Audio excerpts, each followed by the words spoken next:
Hey guys, wInevitable here with another guide, another map guide, a walkthrough. This time we're focusing on Cursed Hollow. That's right, the land of Ravencourt. It's actually one of the first and most ancient realms pulled into the Nexus. It's grown large and prosperous over the millennia. It's a gothic landscape, twisting villages and farmlands, and it's an ideal trial ground for the heroes of the storm. Prepare to submit to the RNG gods, because boy is there a lot of randomness on this map. Idea here is to collect tributes that will randomly spawn on the map. You want to collect these. You collect 3 and you'll curse the enemy team. If they collect 3, your team will be cursed. And during a curse, your minions have 1 hit point, and your forts, towers, and keeps will not attack. So beware the curse. Let's go ahead and actually explore the battleground and then talk about the curses a little bit more.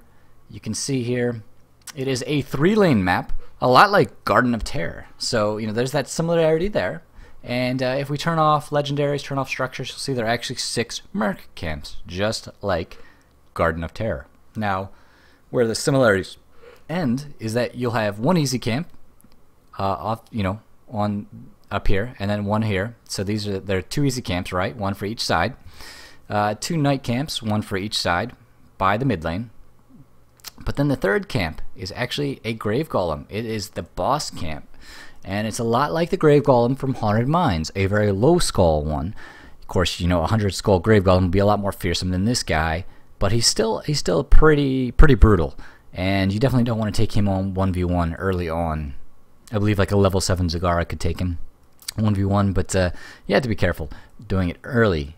He is rated very hard. Of course, the knights in the mid lane here being rated hard, and then of course the easy camp. Now the other thing about these is the knights and the siege giants will spawn 40 seconds into a match.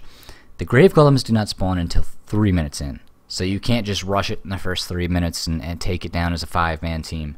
That's not going to happen because they won't be there until 3 minutes in. Another thing to note about the layout of the map, we did turn the structures. Let's turn those back on. You can see there are watchtowers too, offset from each other, right by your team's siege giants. And then let's see. So the siege giants, we didn't mention this, will push the outside lanes on their side. The grave golem will as well, and the night camps will actually push the mid lane. Now you've got a couple areas to keep track, to be wary of, because there are some great potentials for landing hooks and body blocking people. You can see there's like these little tunnels in here, and of course this area, and then of course the area on the other side of mid lane are very dangerous locations. If you have a Stitches in here with another teammate, they can hook an enemy hero in here and body block him and get the kill. So you got to be careful around this area, especially if there is a Stitches player on the map. And you can see, a lot of things are very similar. You'll have your forts, 3 keeps per team. You've got your gates and your towers. That's all the same. That hasn't actually changed on this map. And it's a similar tile set to Haunted Mines. You've got the same kind of grass that you can hide in to set up some ambushes. Of course, Haunted Mines is right on the edge of Ravencourt, so that they're very close to each other geographically within this universe. And okay, so now let's get to the exciting part, right? Let's turn the legendaries on and we'll turn everything else off. And you can see these are the curse spawn locations, the tribute spawn locations. Not the curse, the tribute spawn locations. There are 6 of them. Now the randomness is that you don't know where the next tribute will spawn, which spot, which place. It could be in any of the 6. And you also won't know exactly when it is going to spawn. There is a bit of a window here. Now we'll look here before we get into the timings really. Let's just look at this. This is a tribute. You have to come up next to it within melee range, and basically right-click on it and channel it over. It's several seconds to channel it. You can be interrupted by the enemy team while you're doing so, and then you'll if you're not interrupted, you'll cap it, and it will disappear, and you'll be free to go back to whatever it is you were doing before. You capture 3 of these, and you'll get the curse. As I've said, the enemy team captures 3. They'll get a curse, and once you get to 3, you get the curse. Then it resets for your team back to 0. The enemy team will retain however many, their tribute count, whatever it was. If they had 2 and you got a 3rd one and curse them, they'll have 2, and they'll be ready to curse you after the curse is over. So you do have to watch out for something like that. and also the timings. And to talk about this a little bit, first you'll have about a 15-second window once like a warning, kind of how the mines open and the night cycle starts on Garden of Terror. You get that warning at 30-second window. Here you'll get 15 seconds just to react, and you'll know where the tribute's going to be for those 15 seconds, but you'll actually have time to get there and stop the enemy team from taking it. Now, it's also good to know, if you're mounted up, it's 10 seconds between lanes, so that it'd be a 20-second journey from the bottom lane to the top lane and vice versa. Now, that means you can get wherever you are on the map, you'll be able to most likely get to the tribute in time to stop the enemy team from channeling it, as long as you react right away. It could also be very close, though, if you're a little bit slow, and it could potentially be impossible at times to stop them from channeling it, depending on your positioning on the map. And then talking about the timings a little bit more, there is some variance. There's usually a 20-second window kind of on these timings, so it's very hard to say exactly when something's going to happen.